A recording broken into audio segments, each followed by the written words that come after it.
ایک اچھے اخلاق کی فضیلت۔ حدیث۔ رسول اللہ نے فرمایا، تم میں سب سے بہتر وہ ہے جس کا اخلاق سب سے اچھا ہے۔ تفسیر۔ اسلام میں نیکی کی بنیاد عبادت کے ساتھ ساتھ اخلاق پر ہے۔ اچھے اخلاق سے انسان کی پہچان بنتی ہے، لوگ اس کے قریب ہونا پسند کرتے ہیں اور اللہ تعالیٰ کے نزدیک بھی اس کی قدر و منزلت بڑھ جاتی ہے۔ بد اخلاقی انسان کی عبادت کو بھی بے اثر کر دیتی ہے۔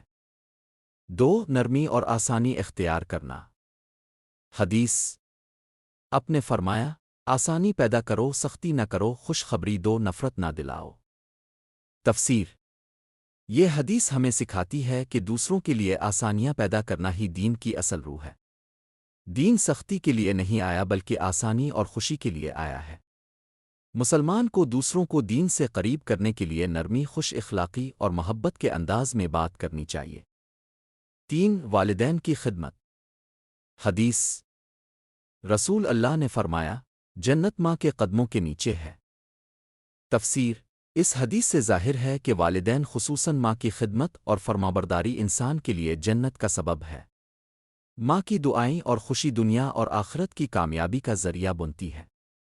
جو شخص والدین کی نافرمانی کرتا ہے وہ دنیا میں بھی بے سکون رہتا ہے اور آخرت میں نقصان اٹھاتا ہے۔ 4 مسکراہٹ کی نیکی۔ حدیث۔ آپ نے فرمایا، تمہارا اپنے بھائی کے لیے مسکرانا بھی صدقہ ہے۔ تفسیر۔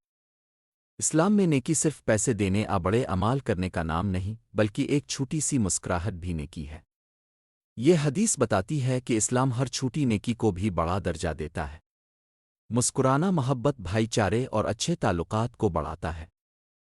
5 صدقہ اور خیرات۔ حدیث۔ آپ نے فرمایا، صدقہ مال کو کم نہیں کرتا۔ تفسیر۔ ظاہر میں لگتا ہے کہ صدقہ دینے سے مال کم ہوتا ہے، مگر حقیقت یہ ہے کہ صدقہ دینے سے اللہ تعالیٰ برکت عطا کرتا ہے۔ انسان کا مال بڑھتا ہے، پریشانیاں دور ہوتی ہیں اور رزق میں وسعت آتی ہے۔ صدقہ انسان کو آزمائشوں اور مصیبتوں سے بھی بچاتا ہے۔ 6 غصے پر قابو پانا۔ حدیث۔ رسول اللہ نے فرمایا، طاقتور وہ نہیں جو کشتی لڑنے والا ہو بلکہ طاقتور وہ ہے جو غصے کے وقت اپنے آپ کو قابو میں رکھے۔ تفسیر۔ یہ حدیث ظاہر کرتی ہے کہ اصل بہادری دوسروں کو گرا دینے میں نہیں بلکہ اپنے نفس پر قابو رکھنے میں ہے۔ غصے کے وقت صبر کرنا، سخت الفاظ سے بچنا اور دوسروں کو معاف کر دینا ہی سچا حوصلہ ہے۔ 7 پڑوسی کے حقوق۔ حدیث۔ آپ نے فرمایا، جبرائیل علیہ السلام مجھے پڑوسی کے حق کے بارے میں اتنی تاکید کرتے رہے کہ مجھے گمان ہوا وہ اسے وراثت دار بنا دیں گے۔ تفسیر۔ پڑوسی کے ساتھ حسن سلوک اسلام کی اہم تعلیم ہے۔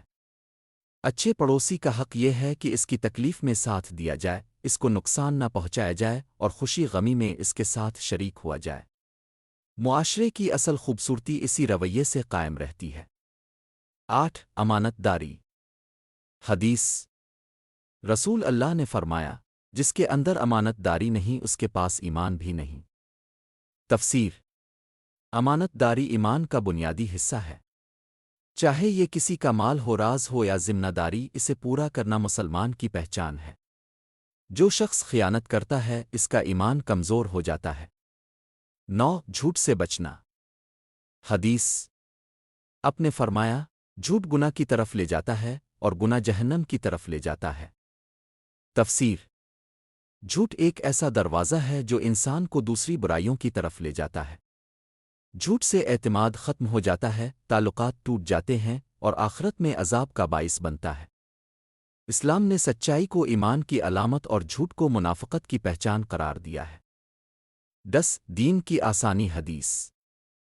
رسول اللہ نے فرمایا، یہ دین آسان ہے اور جو شخص دین میں سختی کرے گا وہ اس پر غالب نہیں آ سکے گا۔ تفسیر۔